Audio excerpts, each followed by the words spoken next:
It's a bad bill because the language in the bill outlaws voter outreach, voter registration, and voter education, as well as personal services that are enacted by nonprofit organizations when they help people like me to register to vote. The one thing is really fixing a problem that is not real, but the language that's in the bill, if you consider the fact that you really want to be able to properly fund communities and their ability to provide elections properly, then I accept the fact that you do not need to have money coming in from outside of Alabama to these communities to help them do their job. But the word personal services is the real issue. And that's the crux of my concern for how it would affect organizations such as the League of Women Voters, because the word personal services is a catch-all phrase. It basically covers a lot of areas that the League of Women Voters, for example, is we routinely collaborate and work with the election officers all the way from the county up through the state.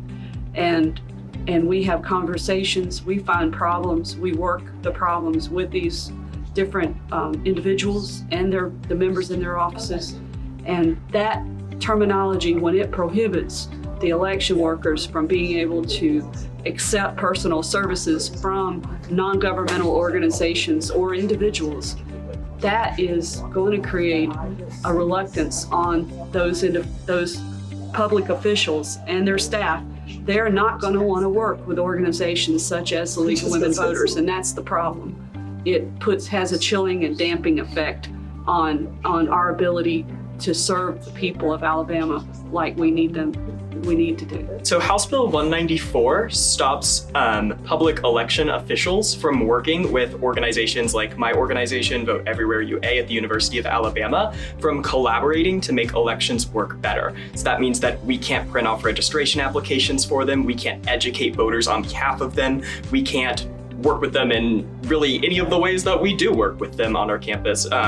We understand the importance of sort of driving out private funding out of elections, but the answer to equity in voter education and registration is by making sure that there's plenty for everyone. I consider HB 194 to be a bad bill, specifically because of the personal services clause. I do have a problem with the bill as a whole, but that line in particular prevents me from doing a lot of the work that I've done through the Blackburn Institute at the University of Alabama. Our Daniel Community Scholars Group was granted a $5,000 grant to do voter rights restoration with people with former felony convictions in the Tuscaloosa area. And our project basically went to people where they were and helped register them to vote. And eliminating the aspect of personal services for voter education and voter registration would pretty much make our project impossible. One of the problems with these bills is they're very vague. They're not written very well. The language, when you see the terms personal services, I looked at it for a long time before I started. I thought it seemed kind of an odd terminology, but the more you talked about it, the more you understood what the intent was, then you started realizing that it was actually a direct attack on organizations that are out there trying to help people engage, that are helping the public get ready to vote and be able to participate and vote knowledgeably about the issues that they care about, and that they can help in them be able to learn more about the voting process.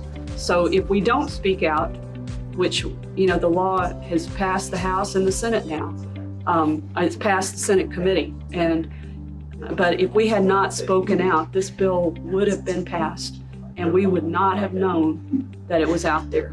Now we do know, and the thing that we want people to know and be able to take away from this is that every one of these folks are elected officials. And you need to remember that when you go to the polls.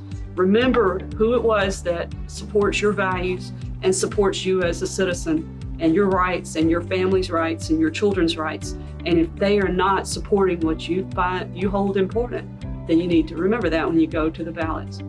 Cast your ballot. Because I'm a formerly incarcerated individual, and many times we face obstacles that others don't when it comes to getting our right to vote back. There are organizations out there which have helped people like me in the past, and this bill would cast a chill on those efforts across the state.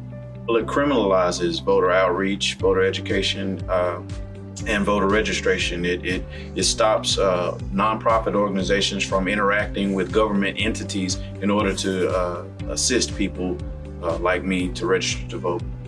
So I think the biggest issue is that the bill's very, very vague. And it's not us who would be going to jail, it's the people at the state, which means that they're not going to want to work with us, even if something is illegal or not. I mean, we've just spent so long trying to figure out what this bill even means, we still don't know.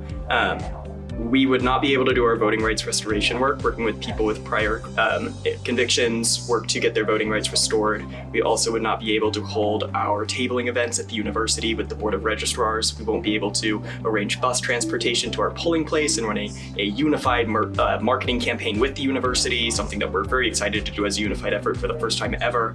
Essentially what our organization does is links state needs to our ability to just sort of fix them, connect some dots, and this blocks the state from being able to use our resources.